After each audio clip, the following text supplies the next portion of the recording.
Okay, everybody, well done. Session 4 in poetry today. So for the last 3 days, you've been really thinking about how you read your poems, how you say them aloud, using all that lovely intonation. So you've been really focusing on reading them aloud and speaking audibly. So today we're going to have a little bit of a go and a little bit of play at writing our own poems.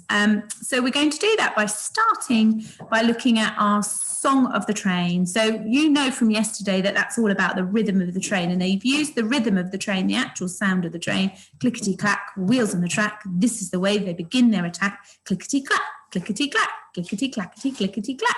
So we're going to use that idea and we're going to put it together to think of something, another way of transporting that gives us some sounds. So we're going to start off and I'm going to model it, and you might choose your own, or you might carry on doing what I've done as well, but maybe write your own poem. It's up to you.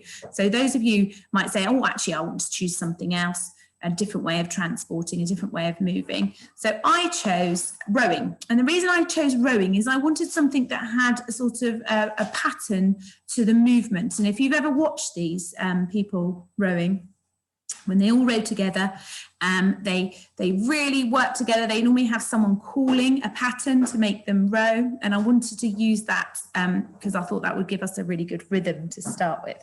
Okay, so the first thing I then did was have a little think about some onomatopoeias that would come up in that rowing when people were rowing. What would I hear? So I thought of a whoosh as the water was pushed through the paddles, through the oars, a whoosh and a splish and a swish and a splosh. And then I was thought about the people who were rowing. When you're rowing, you're probably breathing quite heavily, so you might hiss and gasp and then splash. And then I had an idea that, you know, your oars might clonk together, clonk and a donk.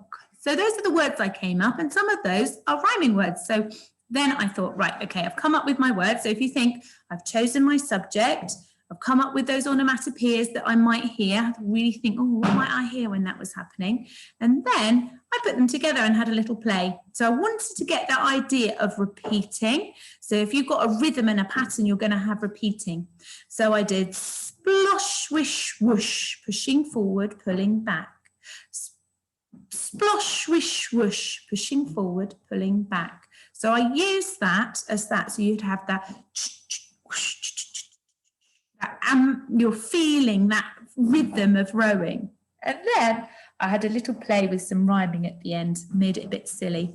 Clonk, donk, sorry, didn't mean to stop, but I dropped my oar in and it landed with a plop. So I put my rhyme in with stop and plop, and I used a rhythm and a pattern. The pattern, remember we were talking about how the sounds of the words, so clonk, donk, sorry, didn't mean to stop, but I dropped my oar in and it landed with a plop. So I managed to get them to match so that it sounded right. So obviously this is me doing it. So you might find, I often find some children find this really easy and some children find this really hard. So you just need to have a go. If you want to use my ones, that's absolutely fine. You might change the bottom bit, you might change something, or you might come up with your own idea. It could have a space rocket or a bike, or I'm trying to think of something else, a car, a motorbike. You might have it zooming and moving. So just think, do I want to, you know, if you feel really confident with that, you might have a go of your own. And if you're not feeling so confident, so you can use some of the ones I've done, you maybe think of some more words of them rowing and then have a go at putting it together for yourself. And remember, this is just for fun. Don't stress yourself out. If you really, really find this too tricky, maybe just copy out mine nicely and put a picture with it. Okay, so see how you feel. It's just for fun. And some of you will love this. And if you don't love it, think a way around it. Okay, well done.